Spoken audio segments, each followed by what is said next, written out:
파이썬 뭐 랭귀지 공부 어떻게 하고 계세요? 그런 게 제일 궁금하더라고요. 사실 갑자기 이번 그 4번 회차부터 너무 어려워져가지고 아, 예. 사실 좀 고민 중인데요. 아, 3편까지는 그냥 그래서 이론이었으니까. 네, 예, 그런데, 맞아요. 이제 실전 들어가니까 너무 어려워져서 예. 어, 그 보내주신 것들 이게 조금 해보곤 있는데 사실 다 이렇게 와닿지는 않나요. 어, 그래서 지금 뭐 간단한 책을 하나 볼까도 생각하고 있고 아니면 날 잡고 보내주신 그 샘플 프로그램들이 있잖아요. 네네. 그런 것들을 해보려고 하는데 저는 이게 뭐 설치하고 이런 게 조금 잘 안 돼가지고 음, 그냥 주피터 노트북에서 그냥 뭐, 웹상에서 그래도 그냥 상관은 조금 테스트는 없어요. 해봤거든요. 예, 예. 네, 이제 너무 어려워져서 그 지금. 이전에 프로그램 코딩 같은 걸 해보신 적은 없죠? 네, 다른 거는 안 해봤고요. 예. 저희는 이제 세스만 쓰고 있다 보니까 예, 예. 이게 그 틀에서 이제 좀 벗어나니까 이게 좀 잘 흡수가 잘 안 돼요. 그렇죠. 근데 네, 사스도 프로그래밍을 하죠. 사스는 어떤 식으로 프로그래밍을 해요?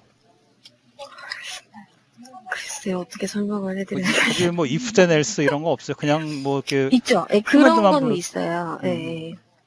그런 거는 뭐라고 해야 되지?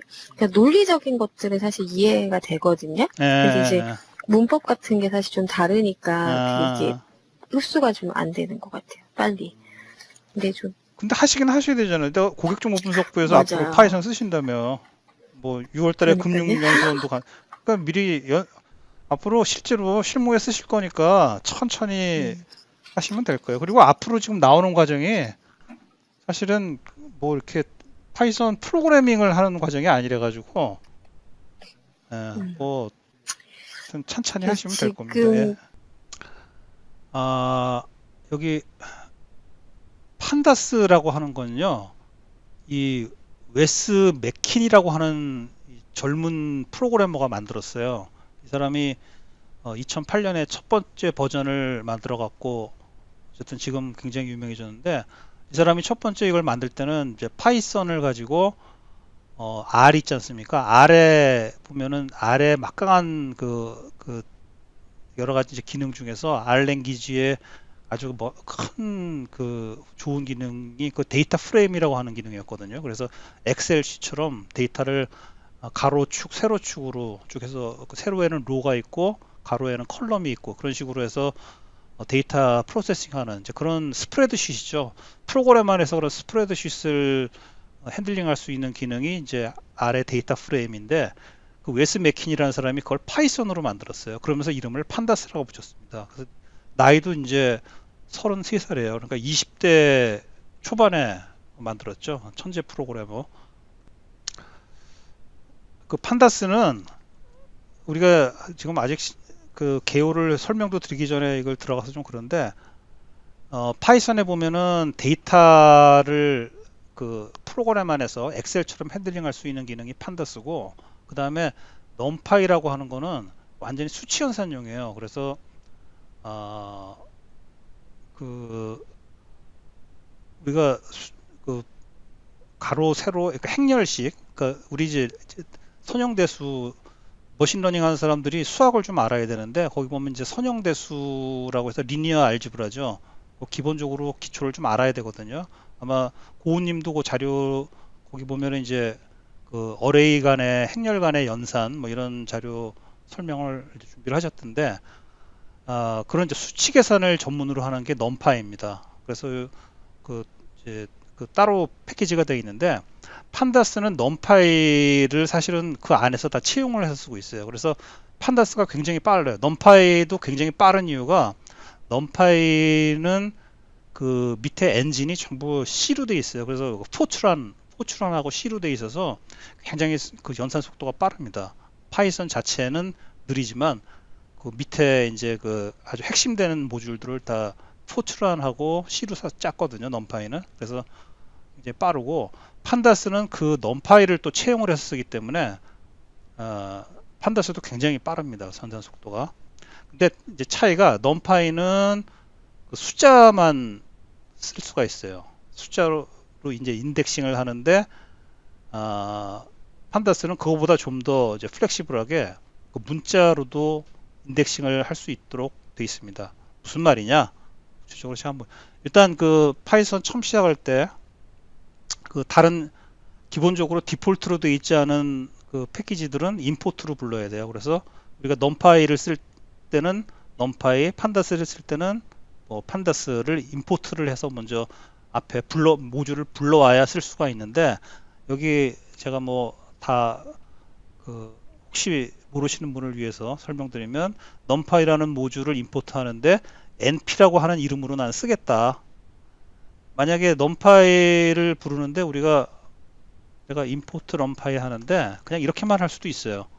이렇게만 하면은 이래도 부를 수 있거든요. 그럼 그 다음부터는 어떻게 써야 되냐면은 앞에 numpy 점 뭐 array 해가지고 예를 들어서 내가 1, 2, 3, 4, 5 이렇게 리스트를 numpy에 입력으로 주면은 그러니까 array가 만들어지는 거예요. 그래서 그, 파이썬은 랭귀지 자체에 array라고 하는 개념이 없습니다. 우리가 파이썬에서는 이렇게 그 리스트라고 그랬잖아요. 리스트. 근데 이 리스트라고 하는 거는 사실은 array하고 좀 다른 개념이에요. 그 얼핏 보기에는 우리가 이제 이렇게 해서 뭐 1, 2, 3, 4, 5 이러면은 다른 랭귀지를 안 써보신 분들은 뭐 무슨 말인지 잘 모르시겠는데 C라든가 뭐 자바스크립트 이런 걸 쓰신 분들은 당연히 랭귀지 안에 어레이 핸들링이 있지 않습니까? 그래서 1차원 어레이도 있고 2차원 어레이도 있고 그래서 어레이에 대한 개념을 잘 알고 계실 텐데 그 파이썬은 기본적으로 어레이가 없어요. 리스트라고 돼 있는 이런 그 파이썬 특유의 자료형이 있고 이거를 마치 우리가 어레이처럼 쓸 수는 있는데 기본적으로 어레이는 아닙니다. 근데 이 numpy에서 이제 어레이라고 선언한 거는 진짜 C나 자바에서 우리가 어레이 쓰듯이 쓸 수 있는 그런 어레이예요. 그래서 이거 수학적인 의미의 어레이고 리스트는 그 연속된 숫자의 그 데이터 구조를 리스트라는 구조를 가지고 있을 뿐이지 진짜 수학적인 의미에서 어레이는 아닌데 일단 우리가 이제 이렇게 이런 식으로 해줘야 되니까 이제 불편하잖아요. 그래서 이렇게 안 하고 대부분 짧은 이름으로 np라는 이름으로 난 numpy를 부르겠다. 판다스도 매번 판다스라고 다 쳐주는 게 너무 불편하니까 pd라고 쳐주겠다. 누구나 다 이렇게 씁니다. 그래서 이건 그냥 습관적으로 쓰시면 되고요. 그래서 이렇게 부른 다음에 아까도 말했지만 제가 이제 예를 들어서 a라는 변수에 np라고 불러서 np 점 이렇게 하면 돼요. 그 다음에 array라고 np 안에 엄청나게 많은 그 코멘 함수들이 들어있어요. 그 중에서 하나가 이제 array인데 여기에 예를 들어서 내가 1, 2, 3, 4, 5 이렇게 5개의 숫자를 1차원 어레이를 만들면 들어왔습니까? 네. 일단 제가 여기까지만 설명을 하고 고우님께 넘길게요. 그러면은 이제 array라고 해서 그 1, 2, 3, 4고 생기는데 내가 예를 들어서 여기서 그랬죠. 숫자로만 인덱싱 한다고 그랬죠. 인덱싱이 뭐냐면은 몇 번째 어레이를 찾는 거예요. 그래서 내가 항상 0번째로 시작합니다. 그 파이썬은 모든 게 리스트가 됐든 어레이가 됐든 그래서 A의 0번째를 내가 한다고 그러면 1이 나오는 거예요. 그 다음에 이거는 몇 번일까요? 5죠, 5. 그러니까 A의 4가 됩니다. 그럼 5번째가 되면 왜냐면 0, 1, 2, 3, 4 이렇게 가거든요. 항상 처음 하시는 분들은 이게 왜 1부터가 아니라 0부터 시작한다는 거를 되게 좀 힘드실 수가 있는데 그 습관이 되면은 이제 자동으로 돼요. 그래서 그 습관이 될 때까지 좀 연습이 필요하신 거고요. 그래서 지금부터는 제가 고우님께 마이크를 넘기도록 하겠습니다. 제가 오늘 설명드릴 부분은 크게 두 가지 토픽이고요. 첫 번째는 파일 액세스를 파이썬에서 어떻게 할 수 있는지, 텍스트 파일과 뭐 엑셀 파일, 뭐 CSV도 하나의 뭐 텍스트 파일 형태이기 때문에 같은 범주 안에서 대표적으로 그 두 가지 파일을 액세스하는 방법. 그다음에 두 번째 토픽은 이제 어레이에 대해서 좀 아까 오영재 부장님이 그 설명하시던 부분하고 중복되는데요. 어레이나 numpy 이용한 배열을 핸들링하는 부분, 크게 두 가지 토픽을 설명드리도록 하겠습니다. 먼저 예를 들어 저희가 CSV 파일 형태로 이제 굉장히 많은 경우 그 파일을 취급을 하게 되는데요. 파이썬에서 굳이 CSV나 아니면 뭐 TXT 파일, 텍스트 파일 포맷의 파일을 어떻게 핸들링 하는지를 먼저 설명을 드리도록 하겠습니다. 이 대표적인 이제 파일 오브젝트를 생성하는 커맨드인데요. 맨 앞에 파일 1이라는 게 이제 파일 오브젝트명입니다. 오브젝트를 생성을 하는데 좀 이따가 다시 설명드리겠지만 파일을 오픈하기 위한 이제 펑션이 오픈 이런 펑션 네임을 먼저 선언을 하고요. 그 오픈 펑션에 파라메터를 대표적으로 두 가지를 줄 수 있게 되어 있는데 하나가 파일명, 그 다음에 파일의 어트리뷰트 모드입니다. 여기서 R은 제 밑에 적어드린 것처럼 read only 모드입니다. 뒤에 다시 설명을 드리겠지만 파이썬에서는 파일을 명확하게 용도에 맞춰서 어트리뷰트를 지정을 해줘야 됩니다. 내가 파일을 쓰기 모드로 만약에 오픈하고자 한다 그러면 W라고 이 자리에 포지션에 파라메터를 줘야 되고요. 여기서처럼 read 모드인 경우에는 R 또는 이제 그 기존에 이미 존재하는 파일의 컨텐츠를 어펜딩하기 위해서 선언하는 모드가 별도로 존재합니다. 어펜딩이라고 해서 A 모드로 선언을 해줘야만 되고요. 용도에 맞지 않는 모드로 어트리뷰트를 지정한 다음에 그 파일을 액세스하려고 하면은 뒤에 보여드리겠지만 에러가 발생하게 됩니다. 일단 이렇게 선언이 된 파일 오브젝트에 대해서는요.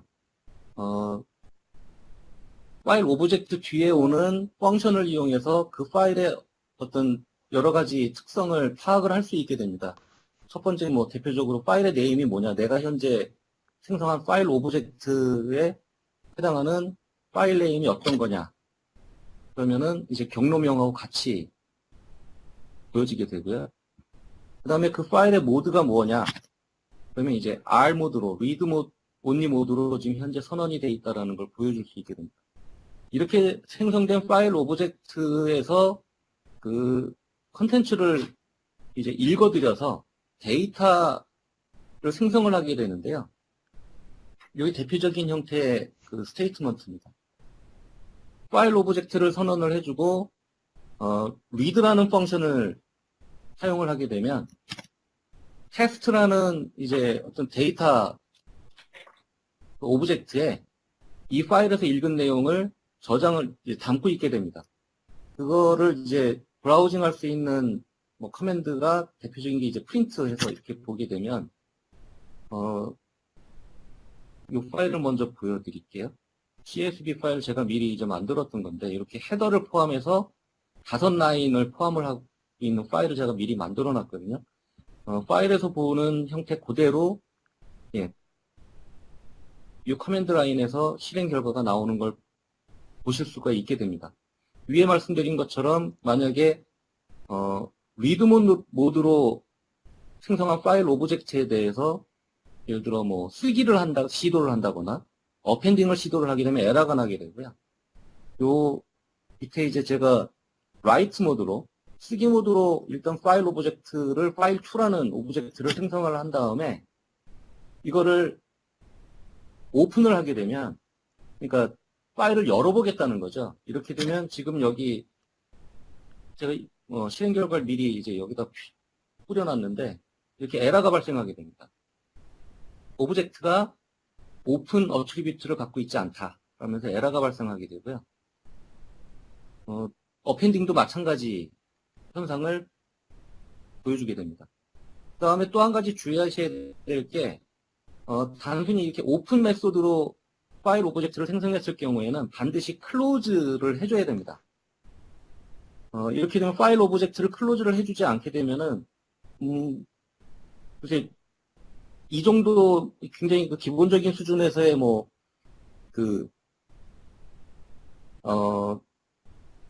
저희 환경에서는 크게 뭐 지장이 될 게 없지만 만약에 굉장히 복잡한 그 실제 프로그래밍 코드에서는 이게 어떤 문제를 일으키게 될지 또는 뭐 같은 네임의 파일 오브젝트를 생성했을 때 어떤 에러가 발생한다든가 이런 그 혼선을 줄 수 있기 때문에 반드시 생성했던 파일 오브젝트는 클로즈를 시켜주셔야 된다는 걸 그 유념을 해주셔야 되고요. 그 다음에 이런 어떤 불편한 점, 오픈 메소드의 불편한 점을 보완하기 위해서 with open이라는 또 다른 커맨드가 있습니다. with open은 형태는 거의 비슷합니다. 이렇게 선언을 하게 되고요. 대신 with open의 가장 어떤 뭐 장점이랄까 베네핏은 인덴트 블럭 단위로 어떤 이 파일 오브젝트에 대해서 실행문을 적용할 수 있게 됩니다. 그러니까 이 밑에 인덴트가 자동으로 적용이 되고요. 예를 들어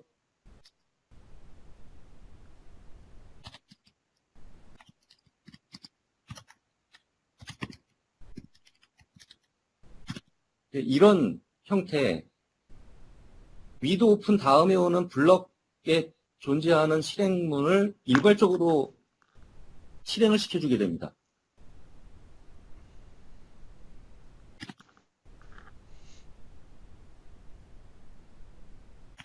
with open의 어떤 장점은 이렇게 되고요.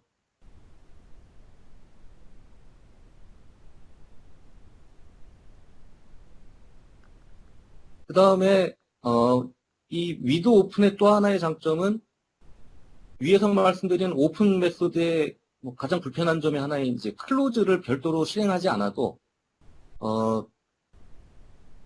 이 with open 메소드가 실행이 완료가 되면 자동으로 모든 파일 오브젝트를 클로즈를 시켜줍니다. 제가 별도로 유저가 클로즈 명령, 클로즈 펑션을 실행시키지 않아도 자동으로 클로즈를 시켜주게 되고요. 그 다음에 파일 오브젝트의 어떤 다양한 펑션이 존재를 합니다. 여기서 말씀드릴, 뭐 제가 지금 테스트로 보여드린 펑션이 예를 들어 read lines를 주게 되면 사실상 아까 그 오픈 메소드에서 파일 오브젝트를 read 했을 때 결과랑 똑같다고 비슷하다고 보여질 수도 있겠지만 문제는 이게 일종의 배열 형태로 이 데이터 그 프레임이 생성이 됩니다. 위에 오픈 메소드는 파일을 읽은 그대로 파일 형태로 보여주거든요. 이게 그러니까 어떤 그 데이터셋 개념이 아니라 파일 형태로 액세스를 하기 때문에 라인 바이 라인 뭐 핸들링을 한다거나 이런 것들이 상당히 불편합니다. 하지만 with open은 여기에서 라인 바이 라인 read를 한다거나 이게 배열 형태로 읽어드려서 이렇게 배열의 엘리먼트 단위로 각 라인을 제가 핸들링할 수 있고요. 그 다음에 read line이라 그래서 라인 바이 라인 별도의 데이터 셋으로 데이터 파일로 생성을 할 수도 있습니다. 이렇게 with open해서 파일 5라는 이제 파일 오브젝트를 오픈 모드, 리드 모드로 선언을 하고요. 그 다음에 with open을 다시 이용해서 test2 csv라는 파일을 write 모드로 선언을 합니다. write 파일이라는 파일 오브젝트를 생성을 하고요. for loop를 이용해서 write 파일 오브젝트에 이 루프를 통해서 읽어드린 파일 5라는 파일 오브젝트에서 읽어드린 각 라인을 쓰기를 실행을 하게 됩니다. 이렇게 되면 CSV 파일에 들어있던 내용이 지금 현재 write test2 CSV 파일에서 똑같이 읽어드린 거를 확인하실 수 있고요.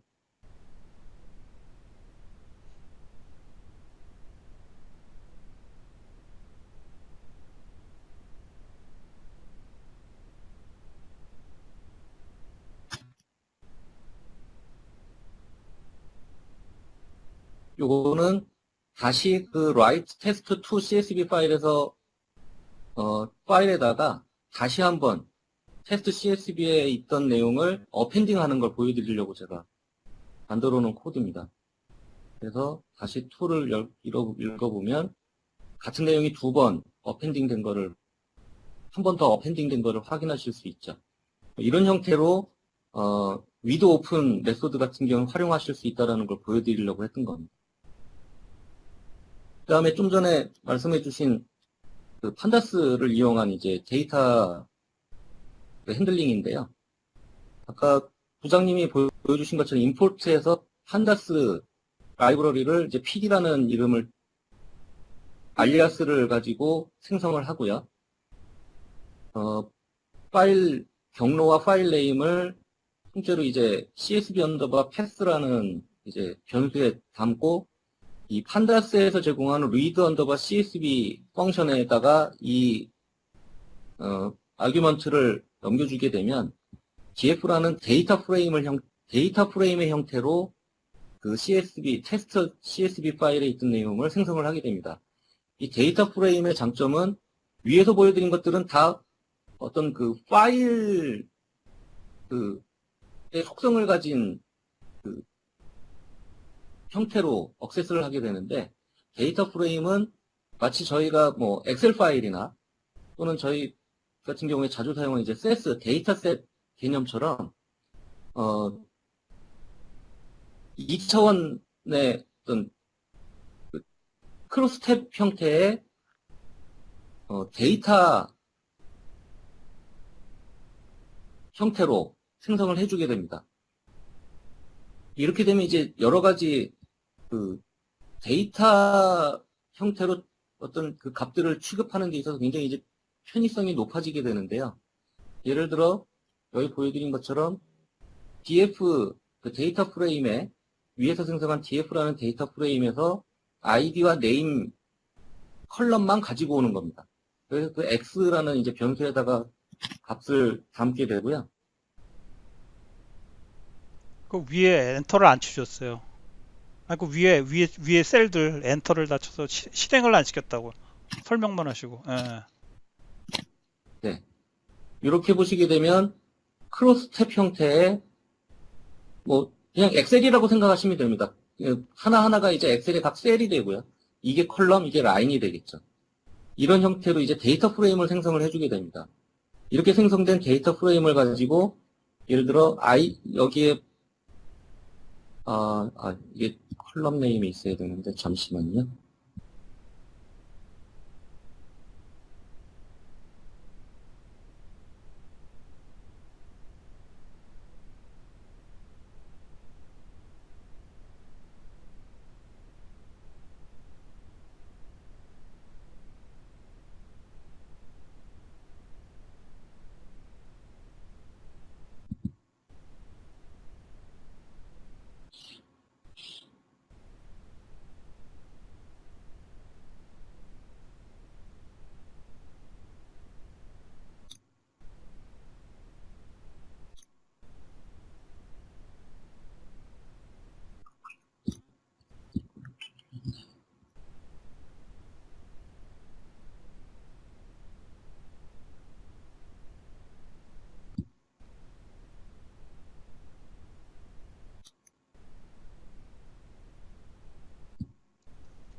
네.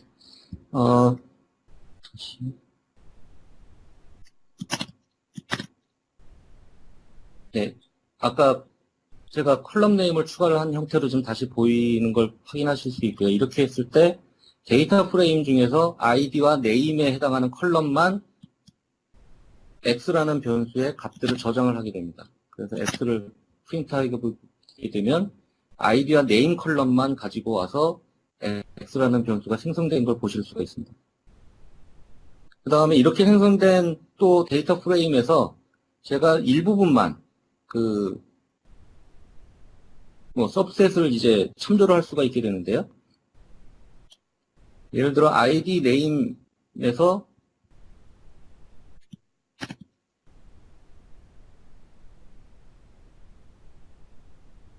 0부터 2까지, 그러니까 아까 말씀드린 것처럼 이 디멘전이 0부터 이제 엘리먼트가 시작을 하기 때문에요. 라인 0부터 두 번째 라인까지 3개 행만을 이제 가져오게 됩니다. 보여주게 되거든요.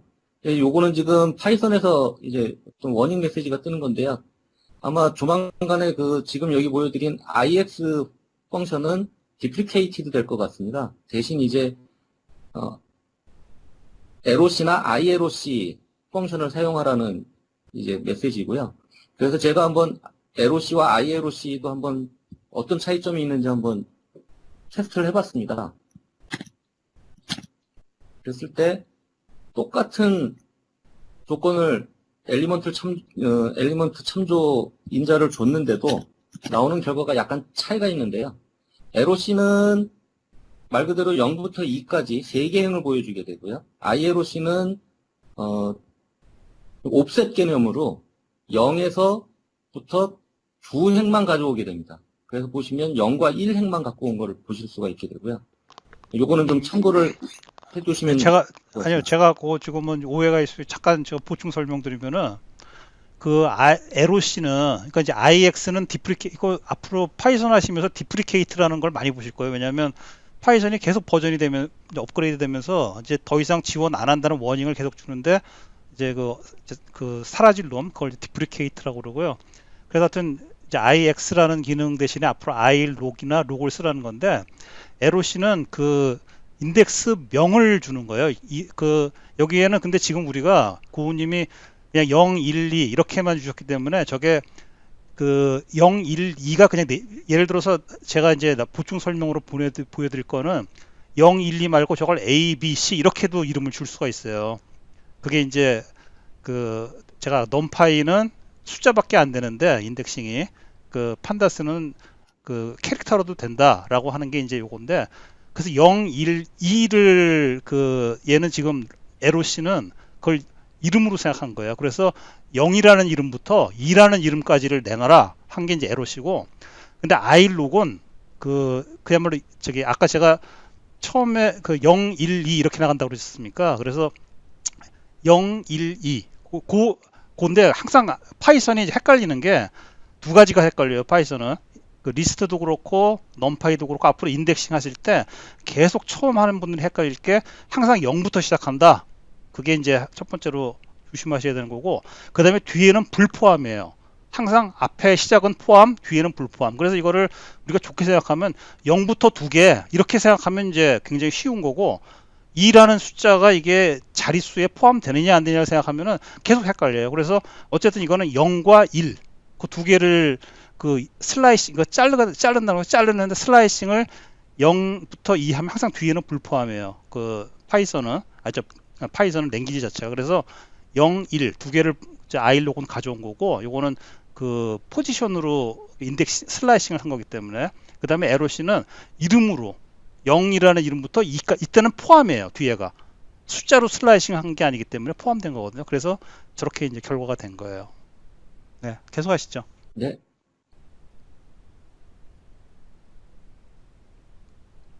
그 다음에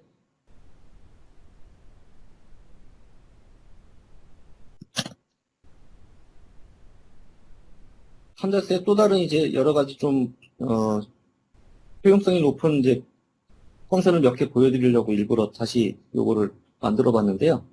여기까지는 똑같습니다. df 그다음 데이터 프레임을 만들고 예를 들어 id가 현재 제가 일부러 좀 이제 중복 값을 갖게 만들어 놨는데요. 이 중에서 이걸 유니크하게 유니크한 값이 어떤 값들이 있는지를 보고 싶을 때는 이렇게 유니크라는 펑션을 사용할 수 있게 됩니다.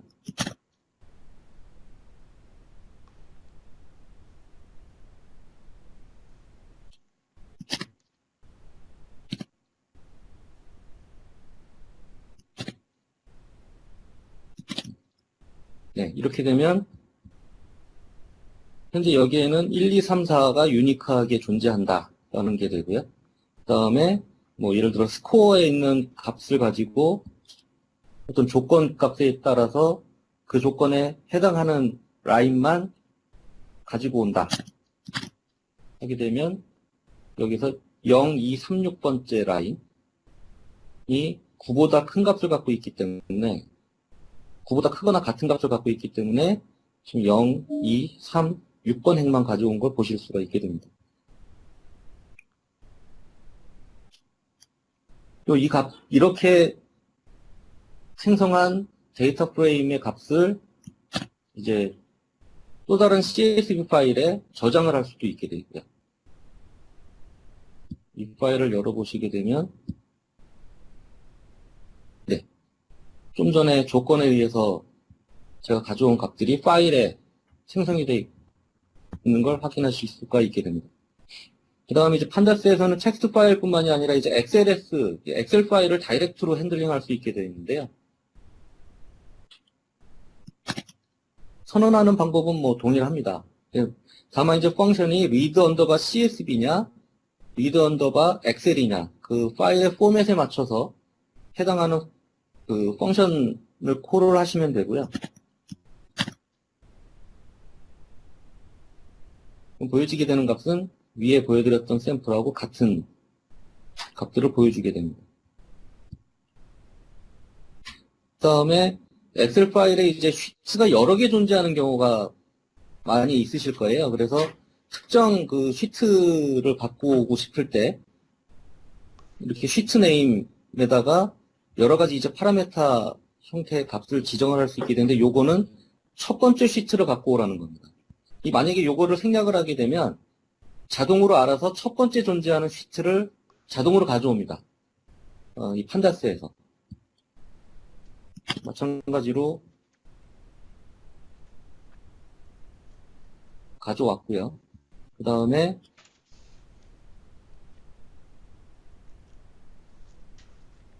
위에서 생성한 엑셀 언더바 df1하고 지금 방금 생성한 df2를 컨케이트네이트를 할 수 있습니다.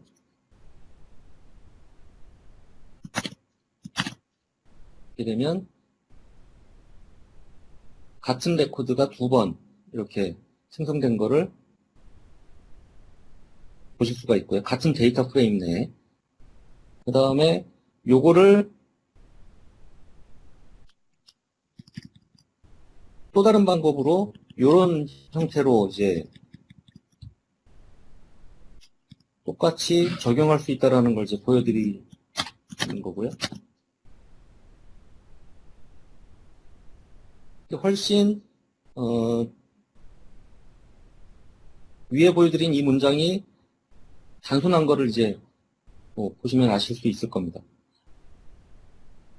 근데 뭐 이렇게 for 루프를 그러니까 루프문을 통해서 제가 원하는 행만 이제 뭐 필요하다면 적용을 해서 컨케이트네이트를 할 수 물론 있게 되겠죠. 이런 스테이트먼트를 활용을 하시게 되면. 그 다음에 이 이외에도 예를 들어 엑셀 파일도 마찬가지로 아까 위에서 말씀드린 것처럼 파일 오브젝트하고 동일하게 read only를 위한 모드, 어트리뷰트, 그 다음에 write를 위한 어트리뷰트, 또는 그 다음에 이제 두 가지 크게 엑셀 버전에 따라서 이제 그 엑셀 파일의 확장자가 달라지게 되는데요. 가장 최근 이제 엑셀에서 생성하는 다루는 그 파일 확장자인 XLS X 모드로 파일을 생성하기 위해서는 이렇게 별도로 어트리뷰트가 존재한다는 거, 요거 조금 유념하셔야 될 것 같습니다.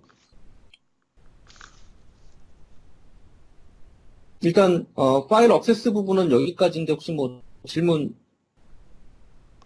있으시면 말씀해 주시겠어요?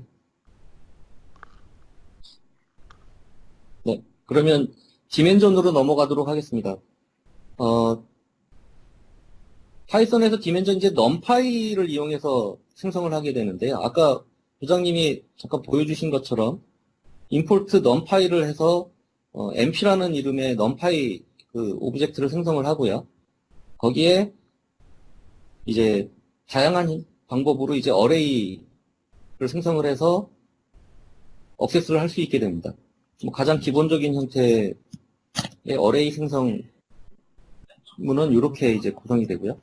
체스트 어레이라는 걸 생성했을 때 이렇게 이제 보여주게 되는데 아까 말씀하신 것처럼 첫 번째 엘리먼트가 0부터 시작합니다. 그렇게 해서 5개의 엘리먼트가 0, 1, 2, 3, 4의 엘리먼트 넘버를 가지고 생성이 되게 되고요. 그 다음에 그 배열에서 포함하고 있는 각 엘리먼트 밸류가 어떤 그 포맷을 가지고 있느냐에 따라서 조금 배열의 그 어트리뷰트가 달라집니다. 그래서 어트리뷰트를 확인하기 위한 다양한 이제 펑션들이 존재를 하는데요. 첫째, 여기 위에서 생성한 이 변수가 이제 일반 변수인지 아니면 넘파이 어레이 변수인지를 이제 보여주기 위해서 그 타입이라는 거를 통해서 이게 넘파이라는 걸 확인하실 수 있게 되고요. 잠깐만 저기 그 넘파이는요. 그리고 거기 보면 넘파이 ND 어레이라고 돼 있잖아요. 저게 N 디멘셔널인데 넘파이는 사실은 지금 이제 가장 단순하게 처음에 1차원을 예로 들어서 시작하셨지만 2차원, 3차원, N차원으로 굉장히 많이 확장이 되거든요. 그래서 여기 이제 ND 어레이가 넘파이의 어레이 타입입니다. 예. 계속하시죠. 네.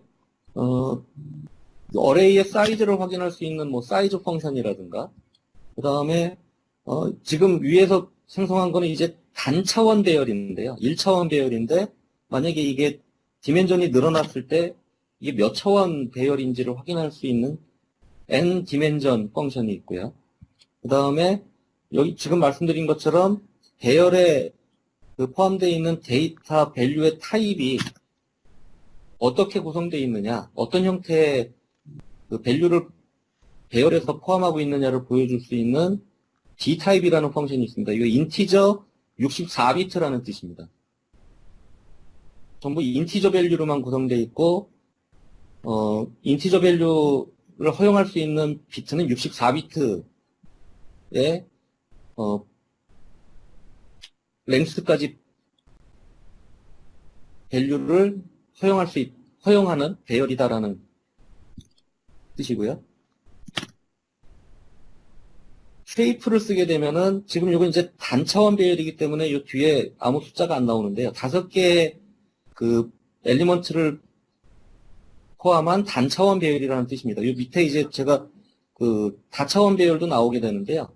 2차원 배열을 예를 들어서 이제 다차원 배열을 제가 보여드리게 되는데 여기에 이제 쉐이프가 다른 형태의 결과값을 보여주는 걸 좀 이따 다시 확인하실 수 있습니다.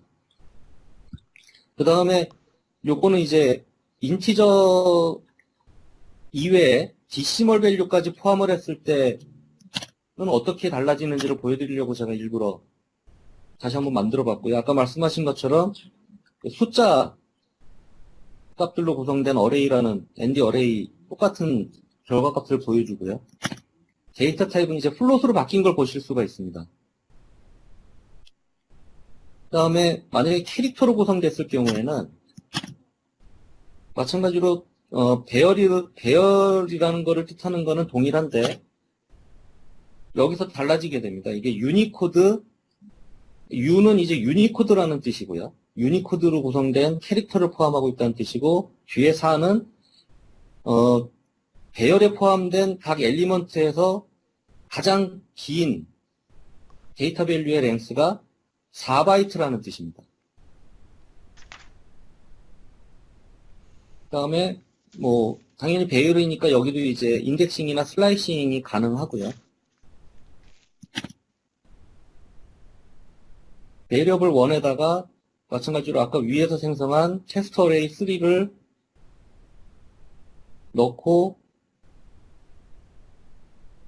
베리어블 언더바 1을 표시를 해보면 어레이고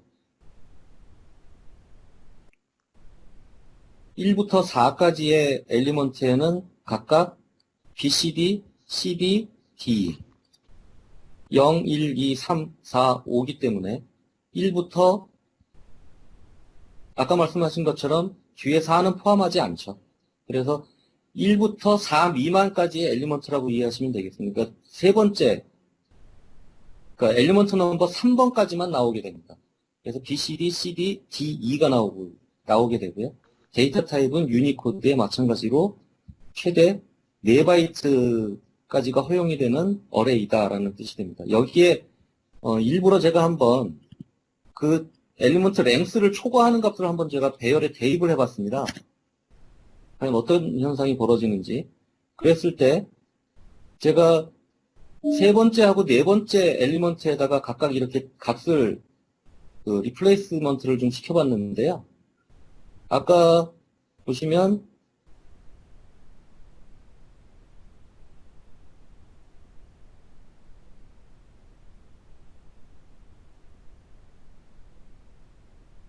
네. D2가 있던 자리에는 X, Y, W, Z는 성공적으로 대입이 됐습니다. 근데 하지만 기존의 최대 랭스가 4바이트까지 허용이 됐기 때문에 만약에 제가 4바이트를 초과하는 5바이트짜리 스트링을 대입을 하게 되면 5바이트 중에서 4바이트만 강제적으로 슬라이싱을 해서 배열에 대입을 해줍니다. 여기 보면은 그래서 ZZZZ 엘리먼트 넘버 4번에 해당하는 그 밸류 값은 변동이 없는 걸 확인하실 수가 있게 되는 거죠. 당연히 그래서 데이터 타입은 여전히 유니코드에 4바이트까지 허용된다라는 특성을 이제 어트리뷰트 보여주고 있게 되고요. 그 다음에 배열 간에 이제 그 벡터 연산을 하는 그 사례를 보여드리려고 합니다. 벡터 U와 벡터 V에다가 각각 1과 0, 0과 1이라는 실제 요거는 이제 그 강의에서 그 샘플로 강사가 활용했던 그 배열인데요. 똑같이 제가 생성을 해서 더하기 연산을 실행을 했을 때 보시면 1과 0과 1, 0과 0, 1을 더해서 각각 1, 1 이런 동일한 결과를 보여준다는 걸 보실 수 있고요.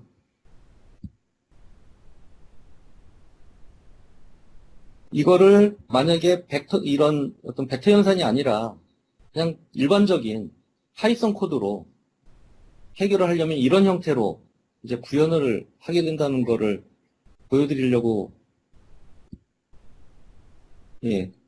여기에다 지금 한번 코딩을 해봤습니다. 이렇게 되면 실행 결과는 동일한데요. 굉장히 뭔가 좀 번잡하다는 걸 보실 수가 있을 겁니다. 벡터 연산, 어레이를 통한 어떤 벡터 연산이 굉장히 편리하다는 걸 이제 보실 수가 있고요. 마찬가지로, 마이너스 연산도 가능하고요.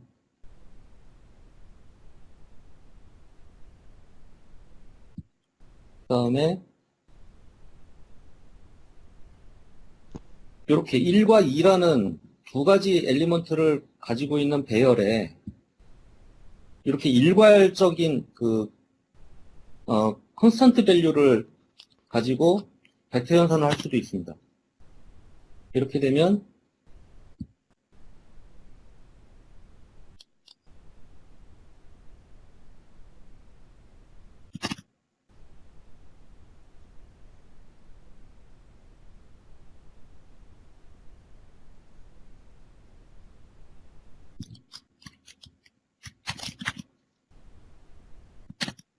네. 2와 4 첫 번째 엘리먼트 1에 2를 곱한 값, 그 다음에 두 번째 엘리먼트 2에 2를 곱한 값에서 2와 4라는 두 개의 엘리먼트를 보유한 새로운 벡터가 생성된 걸 보실 수가 있습니다. 어레이가 생성된 걸 보실 수가 있습니다. 요거는 마찬가지로 일반적인 파이썬 문으로 구현했을 때는 이런 식으로 구현해야 된다는 거. 지금 이제 어레이하고 벡터를 막 이제 섞어 쓰셔서 처음 들으시는 분들은 좀 이제 혼동이 오실 텐데요. 벡터는 1차원 어레이를 벡터라고 그럽니다. 그 다음에 그 1차원 이상, 2차원, 3차원 이렇게 되면은 그걸 이제 매트릭스라고, 행렬이라고 불러요. 그게 이제 차이고 다 어레이입니다. 예. 그래서 아시죠? 그다음에 요건 이제 프로덕트 연산을 이제 보여드리려고 한 건데요.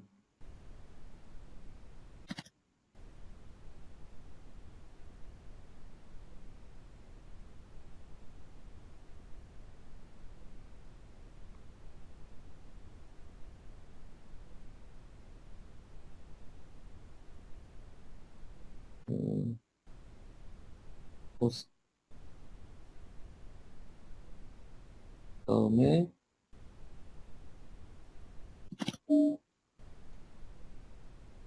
특이한 거는 이런 이제 프로덕트 연산이 가능하다는 걸 저도 보고 좀 어, 대단하다는 걸 느꼈는데 1과 3을 곱하고요. 2와 2를 곱해서 그걸 더해주게 됩니다.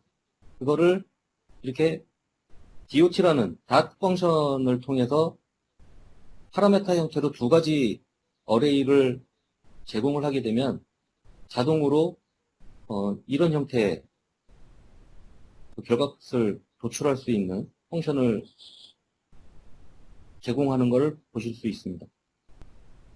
뭐 위에서 보여드렸던 거랑 유사한 형태인데요. 컨스턴트 밸류를 이제 어레이에다가 적용할 수 있다라는 거. 각각에다가 이제 1이라는 값을 일괄적으로 적용했을 때 각 엘리먼트의 값이 1이 더해진 값으로 바뀌는 걸 보실 수가 있습니다. 그 루프 같은 거를 통하지 않고도 이렇게 그냥 컨스턴트 밸류를 각 배열의 엘리먼트에다 일괄적으로 적용할 수 있다라는 걸 보여드린 거고요. 마찬가지로 이 배열의 모든 엘리먼트를 더해서 해당 그 전체 평균값, 민값을 구해주는 펑션, 민이 존재하고요. 그 중에서 맥스 값을 보여주는 맥스 펑션. 그 다음에, 요게 조금, 예를 들어,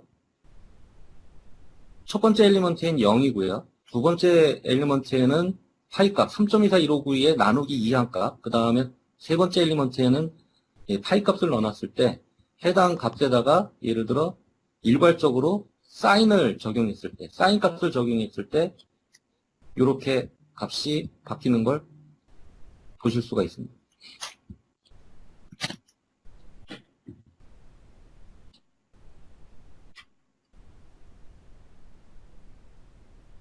그 다음에 요거는,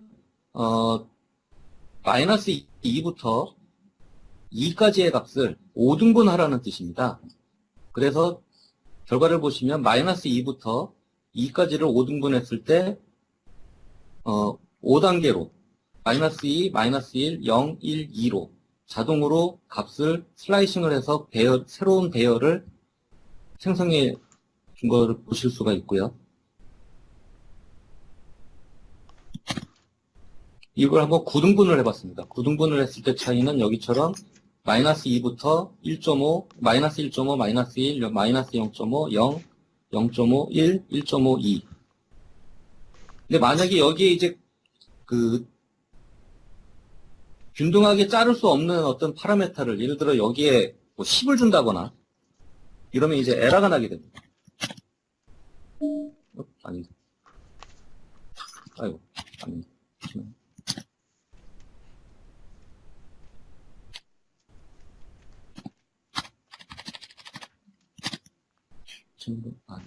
그건 다른 케이스였던 것 같습니다. 제가 다른 거랑 좀 헷갈린 것 같은데, 어쨌든 여기 세 번째 파라메터에 지정한 밸류 값으로 슬라이싱한 새로운 배열을 생성을 해주는 걸 보실 수가 있고요.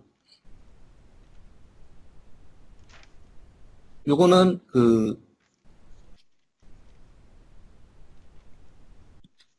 제가 한번 재밌는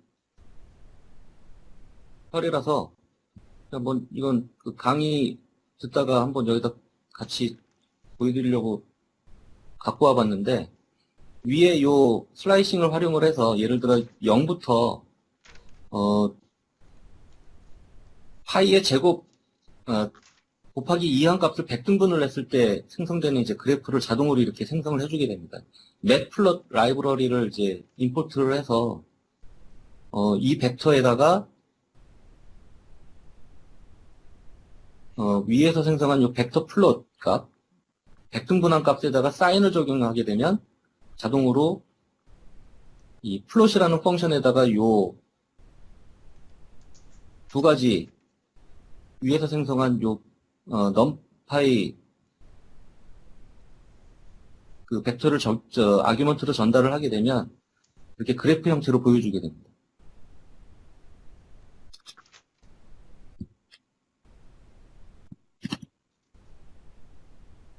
뭐 위에서 보여드렸던 거와 마찬가지로 일괄적으로 10이라는 값을 각 배열의 엘리먼트에 적용했을 때 값이 바뀌는 거 보실 수가 있고, 이제 2차원 배열인데요. 위에 이런 형태의 2차원 배열을 생성하기 위해서 이제 이런 형태로 선언을 하게 됩니다. 대괄호 안에 각각의 그 세 개의 라인을 선언을 하고요. 그 디멘전을 아까 위에서 말씀드린 것처럼 n디멘전이라는 펑션으로 확인을 하면 2차원 배열이라는 걸 보여주게 되고요. 쉐이프는 3 곱하기 3의 형태를 가진 2차원 배열이다라는 뜻이고요. 사이즈는 9개의 엘리먼트를 갖고 있다라는 걸 보실 수가 있습니다. 0과 0, 뭐 컬럼 라인으로 이해하시면 되는데요. 0과 0의 포지션에 있는 값을 참조를 하게 되면 11이라는 값이 나오고요. 첫 번째 행의 첫 번째 이제 컬럼을 뜻하는 거죠. 그 다음에 첫 번째 행에서 아까 말씀드렸던 것처럼 0부터 두 개의 컬럼을 가지고 왔을 때 11, 12 0과 1의 어떤 그 컬럼을 갖고 온 거죠. 확인하실 수 있고요. 반대로 0부터 첫 번째 라인 1번 라인까지의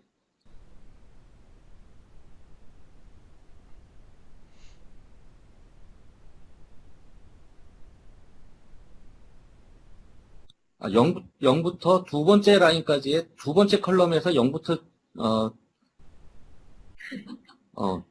첫 번째 라인의 값을 두 번째 컬럼의 0과 1의 라인에 해당하는 값을 갖고 와서 13과 23을 갖고 오는 거 보실 수가 있습니다.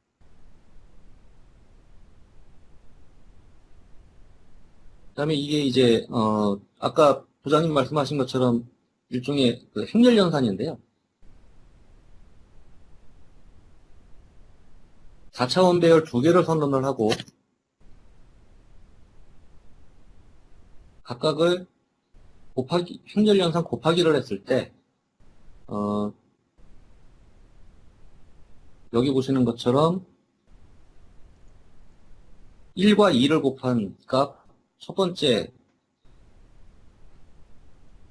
그 엘리먼트 2가 나오고요. 그 다음에 0과 2를 곱해서 0, 0과 2를 곱해서 0, 1과 2를 곱해서 2. 2차원 그 매트릭스 배열이 생성된 걸 보실 수가 있습니다. 이 강의에서 지금 보여줬던 결과하고 동일한 결과를 보실 수가 있고요. 그 다음에 배열의 그 형태가 다릅니다. 하나는 이렇게 3개의 컬럼을 가진 형태고요. 하나는 2개의 컬럼에 3개의 행을 가진 배열끼리도 행렬 연산을 했을 때 어떤 결과가 나오는지를 이제 보여드리려고 한 거고요. 강의에서와 마찬가지로 이렇게 되면 0, 1, 2를 첫 번째 요 0의 값은 0, 1, 1과 1, 1, 마이너스 1을 각각을 곱해서 더하게 됩니다. 그러면 0과 1을 곱해서 0, 1과 2를 곱해서 1, 1과 2를 곱해서 마이너스 1. 그 세 개의 값을 더했을 땐 0이고요. 두 번째 요 엘리먼트는 0, 1, 2를 어레이 B의 두 번째 컬럼 값하고 각각을 곱합니다. 0과 1, 1과 1, 1과 2를 곱해서 각각을 더하면 2가 나오는 거. 뭐 행렬연산에 대해서 뭐 다들 잘 아실 거라고 보고 일단 뭐 설명은 여기까지만 드리도록 하겠습니다. 마찬가지로 위에서 보여드렸던 것처럼 도트연산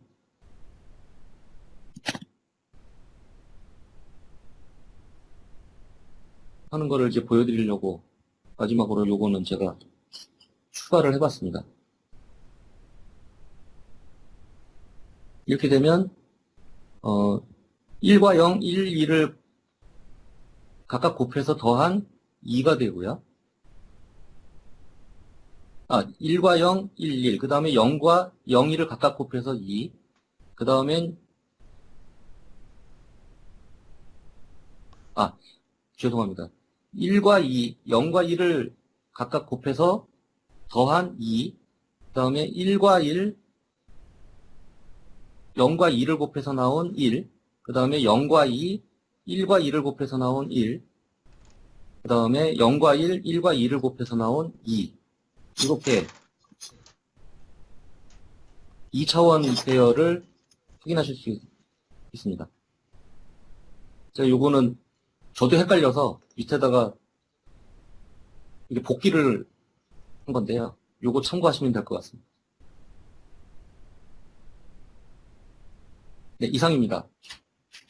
네, 감사합니다. 긴 시간 고우님 설명하신다고 수고하셨고 들으시는 분들 모두 수고하셨습니다. 자, 오늘 여기서 마치겠습니다. 감사합니다. 수고하셨습니다. 수고했습니다. 수고하셨습니다.